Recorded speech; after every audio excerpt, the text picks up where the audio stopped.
Good morning, evening, or afternoon, everybody. It's Kaghoe coming at you with another video. So today, I wanted to take the time to just talk about all of the new profession changes here in Phase 4, because they actually kind of overhauled the game in a way and juiced everything up to like 1,000 in order to get everyone, caught up and not have like a giant mountain to overclimb when we're talking about gear and other things that people need to get for their main characters and stuff. And they did a lot of changes, and a lot of them they really haven't told you about. They're kind of stealth and under the radar, and I've gotten a ton of questions about them, so I want to take the time to just share all the changes I've discovered thus far. But before we get into the video, be sure to like, comment, and subscribe. Everything you guys do helps my channel grow, helps me get discovered, and helps me help as many people as possible, which is the entire point of my channel. So without further ado, let's get into the video. So today there are like a bunch of changes that were very, very stealth nerfed, and like surprising that they did it in the first place. And so I'm just going to make a list and talk about all of those, because you guys have been asking me a ton of questions like how exactly things work. So I just wanted to include them all in one video, one place so you can watch this, and hopefully answers every question that you might have for how to sort of maximize your yields and the resources that you can get from your professions. So the very first one, and this I think I've been advocating for a very long while, and they finally did it, but unfortunately I already leveled all my characters to 41, but they changed the initial level for professions at the highest point to be their original classic values. So you only need 35 for max level tailoring, you only need 25 for the expert tailoring, and then the 10 and 5 never changed. But the big one is the 35 to 41, from 41 to 35. This was a Phase 2 thing. It made a lot of sense then, but going into Phase 4, it kind of didn't make sense to me to not have that changed. But very nice of them to change that. I think it'll be huge for a lot of people. Anyone that even wants to start an alt army right now, you can just level to 35 honestly in one day if you're really adamant about it and go hard. So that is pretty obtainable. But it is a good change, even though I am someone who got burned by it. I advocated for it, and I am still happy that this change is in the game, because I think it'll be better for a lot of players.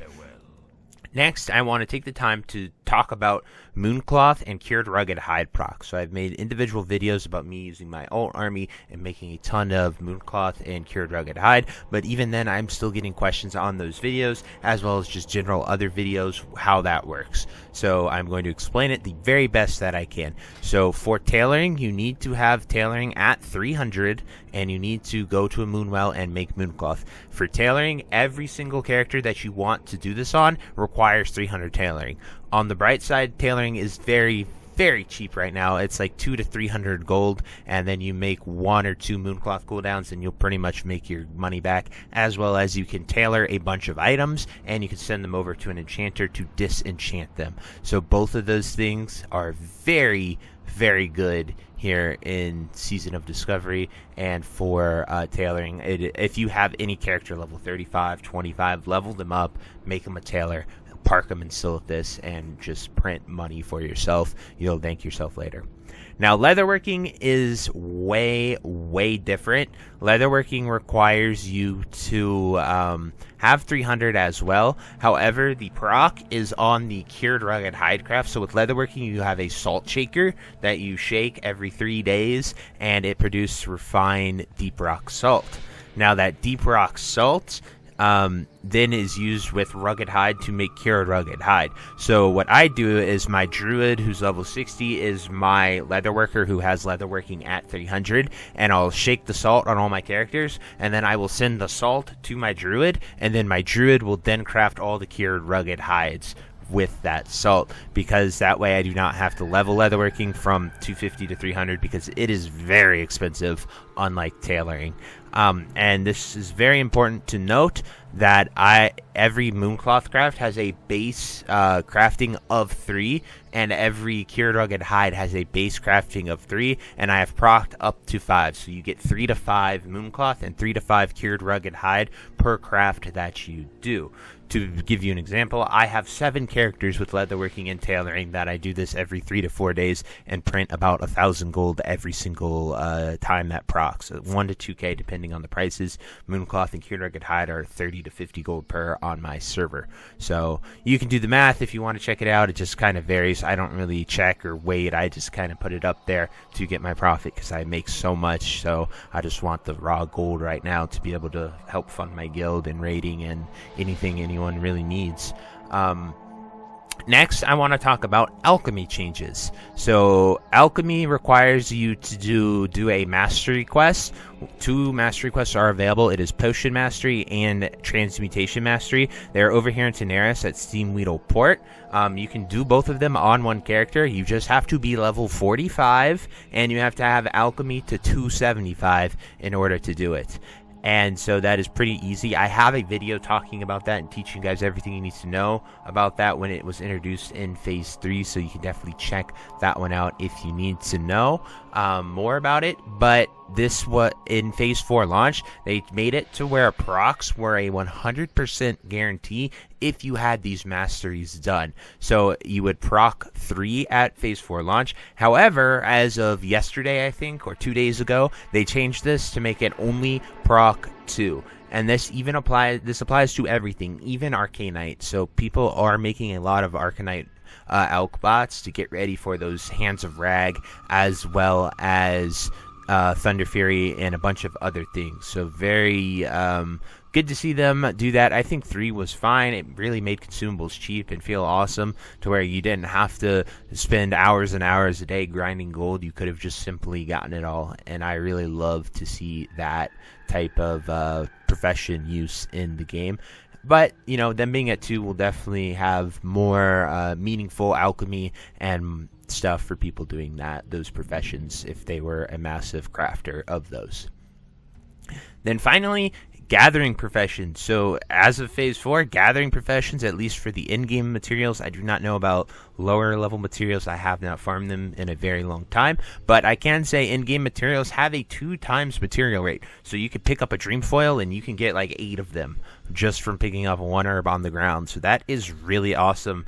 Black Lotus, I'm not sure where it's at, but I have seen people say they've gotten like up to 4 of them from picking 1. So that is pretty cool to see as well. Gathering professions also had their leveling requirement removed. So at the beginning of the video, I showed you tailoring. Gathering professions actually have no level requirements. So you can, in theory, have a level 1 that has 300 herbalism if you really wanted to torture yourself that way. That is just something that has always been true. And it's very weird that they took out the level restrictions that they put in with SOD, but it kind of feels like they just reverted it all to the classic settings. But also, this gathering requirement also works on in-world things. So like in Fellwood with the cleansing of plants, all of those plants, like you'll see my songflower here, but like these whipper root tubers, these you can pick up, and they are also ×2 for your characters, which is really good to see. It is very nice to see this effect. Another one is Rum Thumb Tubers in Dire Maul. I was able to pick up ×2 of those as well. So anyway, guys, those are all of these sort of changes that I have noticed for professions, covering, pretty much all of them in an extensive way. I think all of these are actually really good for the game. They are implementing some specialization changes for leatherworking and blacksmithing, but I do not believe that those are in at this exact moment. That'll be like Phase 5 or later in Phase 4, so I will definitely let you know when that news breaks and we're able to have those. But all in all, I really like these changes. I think that they're definitely in sync with SOD. Being a seasonal server means it's not indefinite. It means it doesn't go on for that long classic haul where that permanence is there that we see in Era. So having things accelerated for a seasonal game, I actually really enjoy that, and I think a lot of other players enjoy that aspect as well. So anyway, guys, I truly hope you enjoyed this video. If you think I missed anything you would like to add, definitely drop it down below in the comments. I love reading those and seeing the discussions. But anyway, that is it for this video, and until next time, I'll see you later. Have a great day. Bye-bye. If you made it to the end of this video, thank you so much for watching. It truly means a lot to me. If you happen to find anyone that you know would also benefit from watching this video, please share it with them. It helps me out a ton and allows me to keep doing what I love every single day, and that is gaming and sort of helping people any way that I can. So finally, thank you so much, and I hope you have a fantastic day. Goodbye.